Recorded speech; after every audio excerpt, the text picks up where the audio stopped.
Dan kita beralih ke informasi lain di mana nilai ekspor handicraft Bali diperkirakan mengalami penurunan pada tahun ini.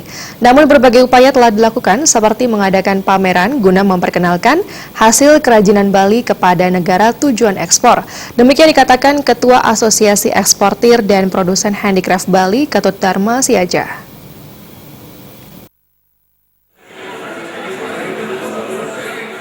Ketua Asosiasi Eksportir dan Produsen Handicraft Bali, Ketut Dharma Siaja menambahkan, selama ini handicraft atau kerajinan Bali cukup diminati oleh negara-negara Eropa serta Amerika Serikat. Namun nilai ekspor kerajinan Bali di tahun ini mengalami penurunan. Hal itu disebabkan oleh dampak erupsi Gunung Agung yang berdampak pada penurunan jumlah kunjungan wisatawan. Para pembeli kerajinan dari luar negeri tidak berani membeli hasil kerajinan maupun memesan desain karena takut keterlambatan penyelesaian pesanan. Diperkirakan pada bulan Maret sampai April, akan terjadi lonjakan kunjungan para pembeli dari luar negeri.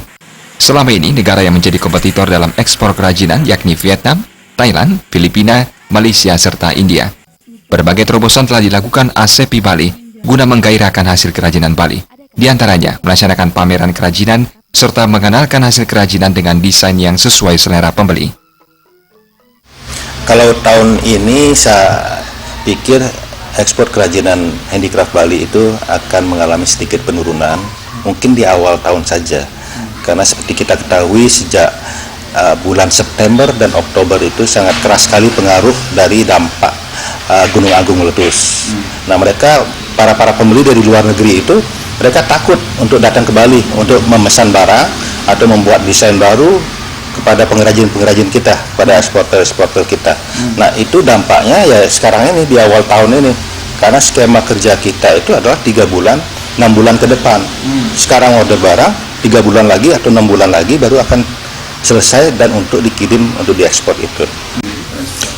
Terobosan dari ASEPI Bali, kita tetap menyarankan kepada rekan-rekan eksporter kita, pengrajin, agar tetap membuat desain-desain baru yang disukai oleh market di luar negeri, dan juga melakukan pameran-pameran di luar negeri dan juga di dalam negeri.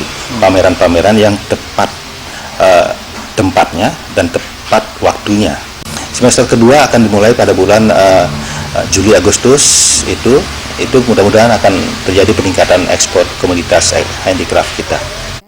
Pihaknya optimis, ke depan nilai ekspor kerajinan Bali akan meningkat terutama pada semester kedua di tahun 2018. Bayudi, Bali TV.